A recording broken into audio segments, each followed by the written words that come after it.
Olá, galerinha do quinto ano, tudo bem com vocês? Pessoal, a aula de hoje nós vamos continuar, né, o capítulo 5. Só um minuto aqui que eu vou já compartilhar, que vai falar sobre o Brasil republicano, não é isso? Então, nesse capítulo aqui, que nós já iniciamos na aula anterior, nós vamos continuar e nós vamos explorar das páginas 80 até a página 83, ok? E assim a gente vai continuando o conteúdo no decorrer da semana, beleza? Então a página 80, ela merece ser revisada mais uma vez, né? Um conteúdo novo, um pouco confuso, embora eu já tenha citado na aula passada, que estamos estudando o período histórico do Brasil, onde há a transição, onde há a passagem do regime monárquico para o republicano, ok? Onde houve essa mudança na política do Brasil. O Brasil deixou de ser monárquico, deixou de ser governado por reis e rainhas, para ser governado por presidentes, né, que este é o formato, é uma das características do sistema político republicano, é o que vivemos até hoje, né? Até hoje nós vivemos neste regime político republicano. Só que esta república que a gente está estudando, mais à frente ela vai ser conhecida como República Velha, porque a República Nova é a dos dias atuais, ok? Então, esta república que estamos estudando, né, ela é uma república que foi idealizada pelos militares do exército, né, como nós vimos na aula passada. Foi através de um golpe militar do exército que os reis, a família real, ela foi obrigada a deixar o poder, a deixar o trono e a, inclusive a deixar o Brasil. Né? Isto porque algumas camadas sociais estavam insatisfeitas, né, com o governo monárquico, que privilegiava umas classes e outras não. Então, a república tão idealizada por Marechal Deodoro e Floriano Peixoto, ela foi idealizada como algo que salvaria a nação, né, que traria mais igualdade para todos os cidadãos brasileiros, ok? Então, o povo esperava que a República fosse, digamos assim, refletir melhorias nas condições de vida do povo. Ela fosse sinônimo de progresso. Isto era o que as pessoas imaginavam, né? Mas, quando a República foi instaurada, que o primeiro presidente militar da época da República foi o Marechal Deodoro da Fonseca, né? Então, as pessoas perceberam que não teve muita mudança, né? No Brasil, não teve muita mudança.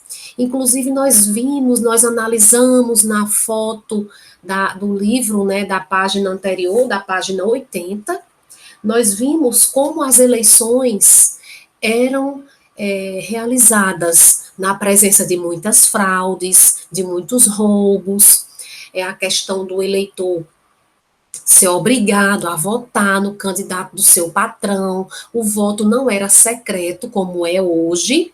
Hoje em dia, uma só pessoa vai lá na urna, vota secretamente. Nesta época, não era secreto, todo mundo sabia em quem você estava votando.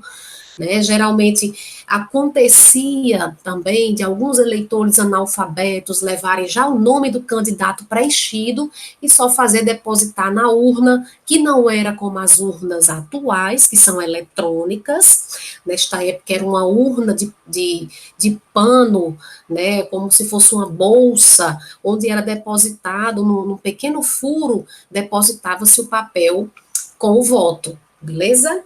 Então, vimos também que nesta época o coronelismo mandava no Brasil. Eu estou falando dos coronéis, donos de proprietários de terras. Os grandes proprietários de terras, eles eram conhecidos por coronéis.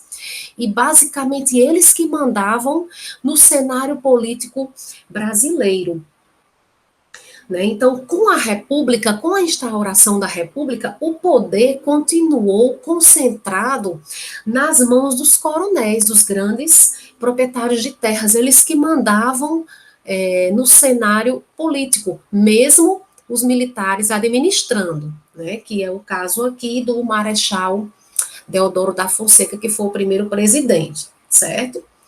Então, assim que ele assumiu, ele fez uma nova Constituição, né, o Marechal Deodoro da Fonseca, onde nessa Constituição poderia votar cidadãos com mais de 21 anos de idade, mas nessa época não podiam votar analfabetos, mulheres, mendigos, e os militares também não votavam, né, nesta época, conforme está dizendo aí no segundo parágrafo da página 80, beleza? Mas nós sabemos que, em se tratar de Brasil, né, haviam as fraudes. Na Constituição, dizia que os analfabetos não poderiam votar. Isto no papel, lindo, mas na prática, a cena era outra, né? Muitos analfabetos inocentes votavam sem saber nem quem estavam votando. Levava lá o papel preenchido, depositava na urna, agradando assim ao seu chefe, ao seu patrão, ao seu coronel, né? Geralmente quem morava nas grandes propriedades, que trabalhava para os coronéis, para os proprietários de terras, ok? Então, como eu falei anteriormente, nesta época os coronéis faziam de tudo para eleger os seus candidatos políticos. Os coronéis, eles apoiavam algum candidato político e na sua fazenda, na sua propriedade, eles iam trabalhar para eleger o seu político, o seu representante.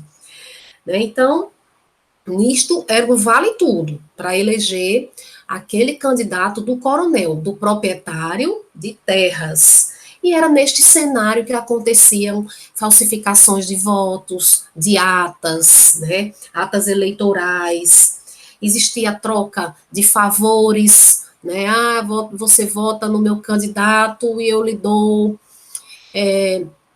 uma dentadura nova, eu lhe dou os óculos, né? E, pessoal, não é muito diferente de hoje, tá? Hoje continuam existindo as trocas de favores, né? Só que em um outro cenário mais moderno, mais atual. Ok? Então, nós vimos aqui na imagem a questão do voto de Cabresto e as eleições de Cabresto. Deixa eu colocar aqui na imagem melhor, em melhor ângulo, para nós analisarmos esse desenho que nós começamos analisando na aula passada, só que eu senti que precisava explorar mais, tá? Para que todos entendessem. Então, nós vimos essa charge na aula anterior. Nós vimos que aqui se trata de uma cena de uma eleição, onde tem uma pessoa trabalhando, essa mulher que está em pé, o político, ele está sendo representado por este homem, né, tem um nome nas costas dele, político, e ele está puxando um burro, né? Um animal burro aí está se identificando como um jumentinho, como um burro, só que ele é retratado o eleitor de antigamente. Essa charge, ela faz uma crítica ao eleitor que não ia votar com total liberdade. Ele ia sendo puxado, né, pelo político ou pelo coronel da fazenda. Então, era o voto de cabresto, né? Cabresto é isto que o jumentinho usa no pescoço dele, assim também como os outros animais usam, né? É através do cabresto que o cavaleiro, né? Ele controla os movimentos. Eu agora me confundi, mas é cavaleiro, né? Cavalheiro com LH é o feminino de dama. Né? Cavaleiro com L é aquele que monta, que anda a cavalo, tá? Então, nesta época aí, até os dias atuais, o cabresto no animal serve para o cavaleiro controlar os movimentos aí do animal, beleza? Então, como nós podemos ver aqui, o eleitor era comparado, né, a um animal que se controlava pelo cabresto, né? Para onde levasse aquele animal, para onde levasse o eleitor, ele iria obedecendo às ordens de quem a conduzia, ok? Então, nós vimos isso bem direitinho na aula passada, estou reforçando, porque achei que necessitava de um reforço para poder a gente seguir para as outras páginas, ok? Então, agora nós vamos para a página. Deixe-me ver se eu falei tudo sobre o voto de Cabresto. Já expliquei a charge. Nós agora vamos para a página 82. Só um minuto, que irei colocar na página 82. Até porque a página 81, gente, é um exercício, tá? Por isso que eu estou pulando, dando aquele pulo, aquele salto para a página 82. Porque a 81 é uma página de exercícios. Então, aqui nesta página, nós vamos ver o Brasil no início da República. E a função de um povo que vai chegar no nosso país para ajudar a desenvolver, né, de certa forma, a economia do nosso país. Que é a questão dos imigrantes, né? A questão dos imigrantes, a chegada dos imigrantes no Brasil, logo no início do período republicano, tá? Gente, no início do período republicano, nós podemos perceber o seguinte, né, que a nossa nação, ela era predominantemente agrícola, tá? Grande parte da renda do país encontrava-se no campo, ok?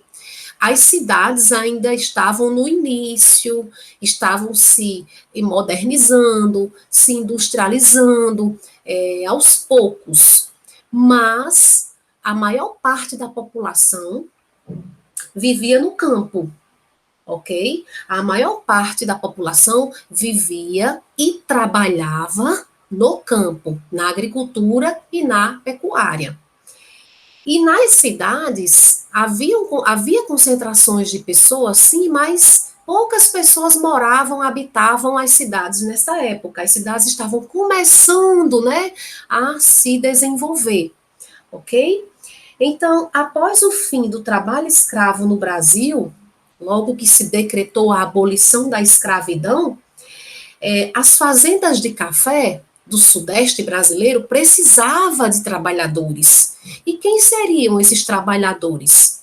Foi aí que entra em cena, é aí que entra em cena os imigrantes, né? Pessoas que vieram de outros países para morar no Brasil, para trabalharem aí na cultura do café, né? Estes imigrantes, eles vieram da Itália, de Portugal, da Espanha, mas também chegaram aqui imigrantes alemães e japoneses.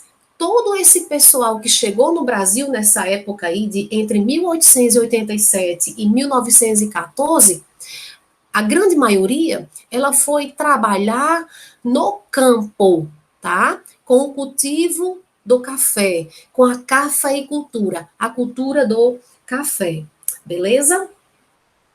Então, lembrando que os imigrantes chegam no Brasil atraídos por uma propaganda muito grande. Eles achavam, foi passado para os países, os outros países, que trabalhar no Brasil, né, com o café, traria prosperidade, traria riqueza. Então, muitos vieram para cá achando que iam enriquecer, muitos imigrantes. Mas quando eles chegaram, eles viram outra realidade, né? Uma realidade de um trabalho árduo, duro, de longas jornadas aí com a própria agricultura, beleza?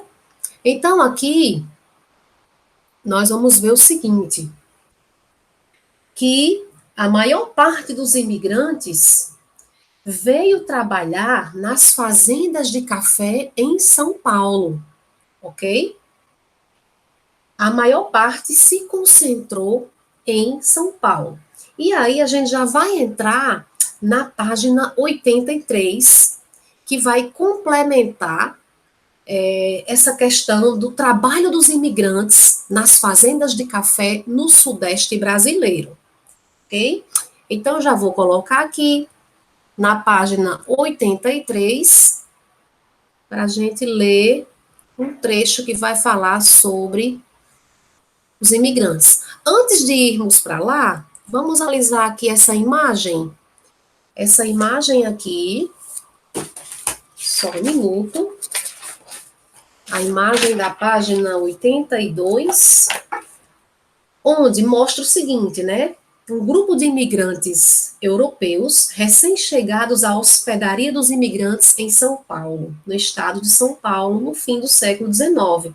O que era a hospedaria?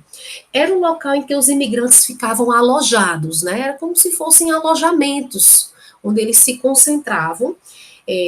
Ao vir de outros países para cá, eles já teriam onde ficar, né? Esses alojamentos, isso é uma espécie de alojamento aí, chamado de hospedaria, tá?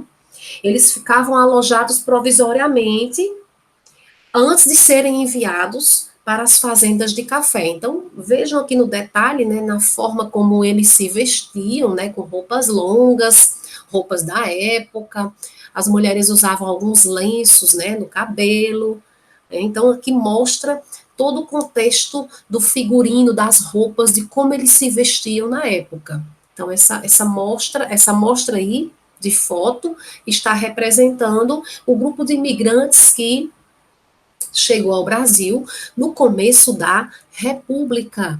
Então, agora eu vou colocar, enfim, na página 83, para nós darmos continuidade à aula, analisando, inclusive, um gráfico que vai ter aí. Mas antes desse gráfico, nós vamos ler um pouco aqui sobre o que fala da contextualização do historiador Boris Fausto sobre os imigrantes, ok?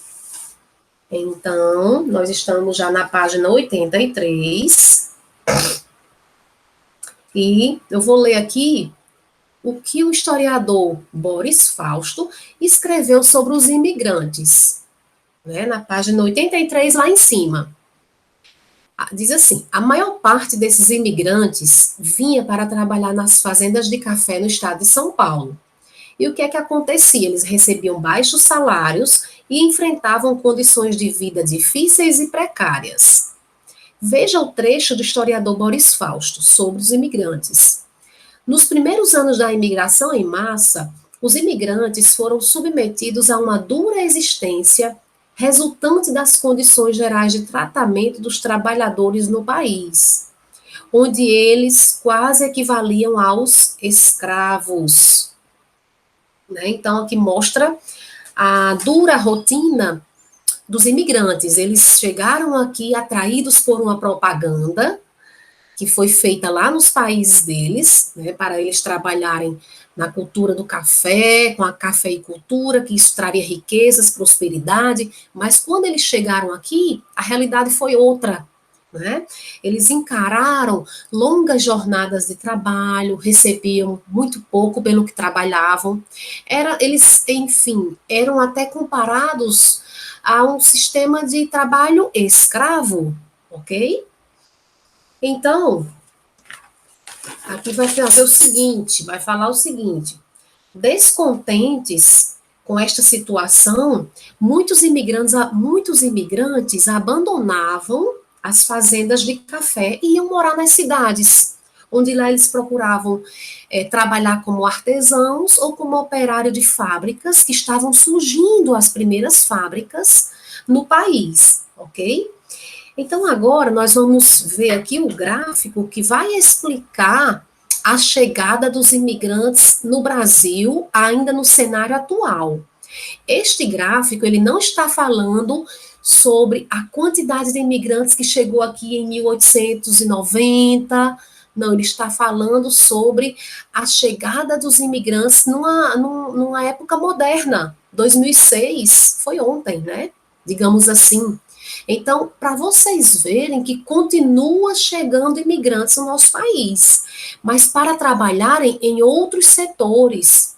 Muitos chegam aqui para colocar o seu próprio negócio, sua loja, seu comércio, né? E outros vêm para trabalhar também em lojas, em fábricas, em indústrias, em empresas.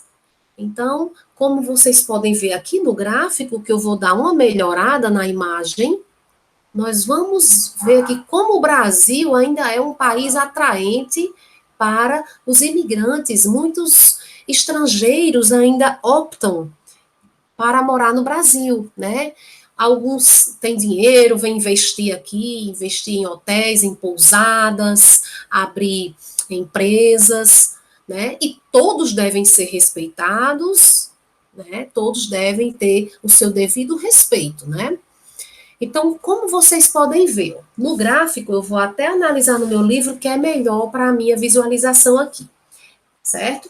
Então, se vocês acompanharem o gráfico, o título do gráfico é Brasil, número de imigrantes de 2006 a 2015.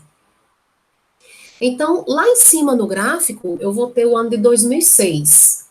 E aí, essa cor azul está representando a quantidade, né, de pessoas imigrantes que chegaram no Brasil no ano que está ao lado. E tem também a quantidade, quantas pessoas chegaram. Então, gente, veja só, em 2006, chegaram no Brasil 45.124 imigrantes. Aí vem para 2015. Olha como esse número aqui cresceu, né? Ele cresceu bastante. Vamos ver aqui, chegaram 117.745 imigrantes. O gráfico está em 1.000, né, em quantidade de 1.000. Então, vejam só como o nosso país continua recebendo imigrantes de várias partes dos continentes, né, da Ásia, da Europa, da América, pessoas que deixam seus países para vir morar no Brasil, acreditando na prosperidade, acreditando que vão melhorar de vida e que vão também contribuir para a economia do país. Hoje registra-se muito a entrada de asiáticos, né, aqui no nosso país, que a maioria se destaca nos comércios, né, abrindo seu estabelecimento comercial, ok? Então, nós temos mais que respeitar os imigrantes, né? Nós temos que respeitar todas as pessoas, todos somos cidadãos. O índio, o imigrante, as pessoas que estamos falando aqui no nosso conteúdo desde o comecinho do ano, todas merecem respeito, são dignas de receberem o devido respeito, não é isso? Então, pessoal, vocês vão ter que fazer o seguinte, a nossa aula ao vivo, ela é na quarta-feira, amanhã, é isso? Então, o que é que eu quero que vocês façam? Vocês vão ter que responder até amanhã os exercícios das páginas 79 e 81, somente essas duas páginas, por enquanto, e eu quero que vocês assistam o documentário que se chama Século XX, Os Primeiros Tempos. Deixe-me ver aqui qual é a página do livro. É um documentário que é sugerido aí pelo próprio livro. Isto aqui vai ajudar muito vocês a entenderem esse conteúdo. E eu quero que vocês assistam para a gente debater em uma das aulas ao vivo. Pode ser amanhã, se der tempo, ok?